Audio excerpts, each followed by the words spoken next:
Hi hello once again welcome to smart Ayurveda. ഇന്ന് കർക്കിടക മാസം 1. മഴയുടെ ശീതളിമയും ആടിക്കാറ്റിൻ്റെ ഒരു രൂക്ഷതയൊക്കെ ചേർന്ന് നമ്മളാകെ ഒരു വശം കെട്ടി നിൽക്കുന്നൊരു കാലഘട്ടമാണ്. എല്ലാവർക്കും പലതരത്തിലുള്ള വേദനകൾ ഇപ്പോൾ ചെയ്യാൻ തുടങ്ങിയിട്ടുണ്ടാകും. ദഹനശേഷി കുറഞ്ഞു പോകുന്നു, അതിനോടൊപ്പം തന്നെ രോഗപ്രതിരോധ ശേഷിയും കുറയുന്നു.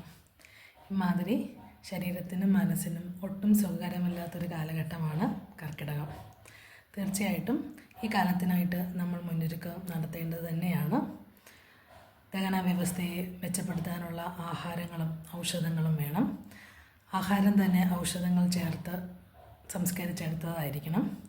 ചെറിയ ചെറിയ പൊടിക്കൈകൾ പോലുള്ള നമ്മുടെ വീട്ടിൽ തന്നെ ചെയ്യാൻ പറ്റുന്ന 1-2 ക്രിയാക്രമങ്ങളും കൂടെ ആകുമ്പോൾ തീർച്ചയായിട്ടും നമുക്ക് കർക്കിടകത്തിൻ്റെ ദുഷിപ്പുകളെ, കർക്കിടകം നമുക്ക് നൽകുന്ന ബുദ്ധിമുട്ടുകളെ പ്രതിരോധിക്കാൻ സാധിക്കും.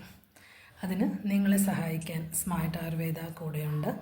അതിന് വേണ്ടുന്ന ചെറിയ ചെറിയ നിർദ്ദേശങ്ങളും പൊടിക്കൈകളും റെസിപ്പികളുമായിട്ട് നമുക്ക് ഇനിയും കാണാം.